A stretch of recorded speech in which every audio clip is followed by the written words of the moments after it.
Tingnan nyo to ha, tingnan nyo to.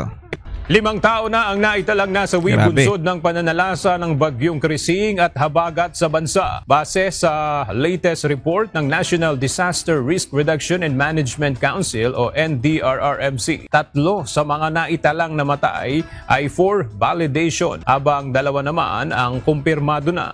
Mayroon ding naiulat na 5 tao na sugatan habang may 7 na nawawala. Sa ngayon ay mayroon ng mahigit sa 219 million pesos ang halaga ng pinsala na So, eto yung mga bagay na dapat mape-prevent mo kung meron kang mas maagang solusyon pag bumabagyo. Ng mga bagay na hindi mo talaga maiwasang ikumpara kay Pangulong Duterte. Biruin mo si Pangulong Duterte, 2 days ahead, nagpaplano na kung anong mga pwede nating gawin, anong pwede nating lutasin. O tapos baha-baha sa Pilipinas ngayon. Nasa na kaya yung flood control project na sinasabi na 5,500 nung sinabi niya nung SONA?